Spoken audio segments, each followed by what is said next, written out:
हमें के निकालत रही। उ तो हम बीच में रोके डांट देनी तो आज ही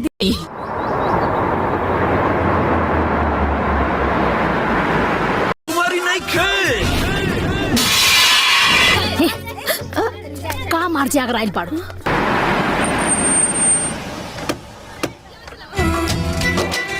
हमरे बेटी बिया जौना लड़की से विजय के बियाह भइल बा कोनो राज बुझाता कि ऐसा बियाह देख लो ही नहीं खू। अरे बहन परिवार होखे तो ऐसन देखा कितना खुशी खुशी सारा विधि विधान करत या। माजी लाई हमरा के दी हम आरती उतारब। हमरा नाम पे बा हम जेकरा चाही ओकरा नाम पे लिख सकता नहीं। माता जी घर के बागडोर रउआ हाथ से छीन ली। छाती ठीक बा। आज भी पूरा जमीन जायदाद के बाती चटका देवे वाली बानी। थप्पड़ तो आज तक हमके हमार माय बाबूजी भी नहीं के मारले। रहल बात गृह प्रवेश के, वो तो हम कर राउर सब कम हमार और हमार सारा खुशी राउर। संध्या अरे कहाँ मर गई रे? शिकारपुर की राजकुमारी महामहिम कविता जी पधार रही हैं। तोरा भागिन माई ऐसा नहीं खाना बनावे के रहा। ये घर ना महाभारत का कुरुक्षेत्र रहा। आज से कैले बिया तोरा के सब्जी पर हम दीदी चाय से भी बदतर हो गई बा। माता जी के लिए वो 25 लाख वाला हार लेकर आइए। जेल में हमरा ऐसा कैदी चाहिए शारदा देवी के मुंह हम दे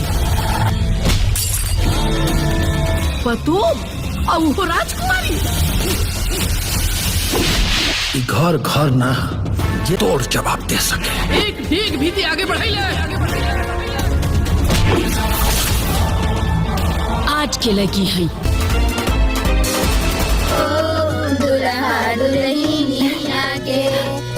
घूंघट में मुंह छुपाकर रोवे वाली ना। घर के सारा लोग आंगन में ही आ जाओ।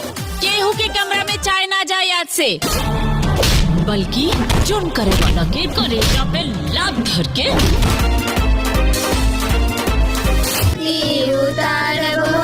आओ तो और सौतीन के आरती उतारती है। 4 दिन के चांदनी फिर काली रात। दीदी हटी हम कर देता नहीं। बूढ़ा तो ना बाड़े ना।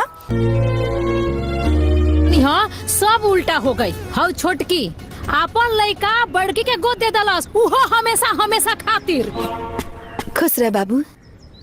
इला रख ला। अरे दीदी ई का होई? मिठाई खा ली है। अरे दीदी कितना बाबू तू बैठ। हम तोहरा ला अभी खाना लेके आवत बानी।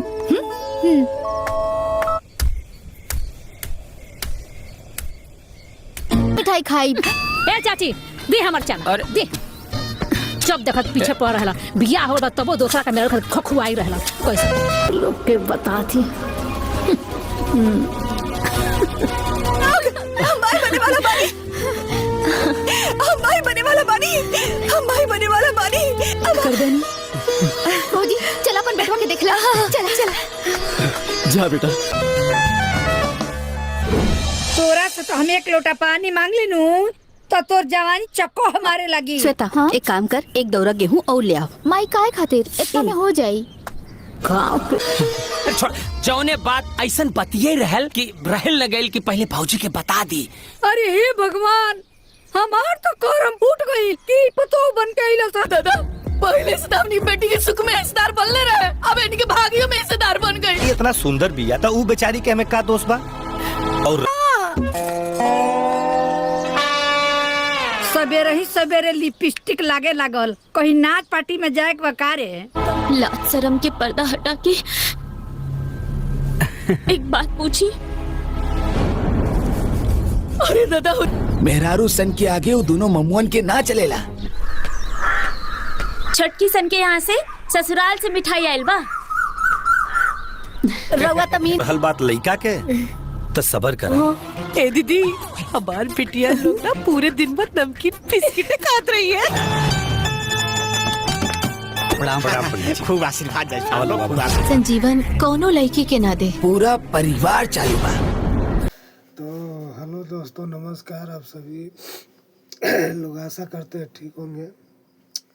दोस्तों,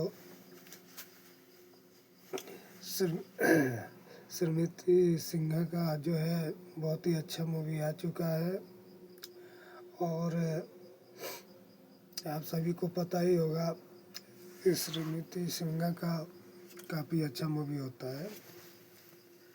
और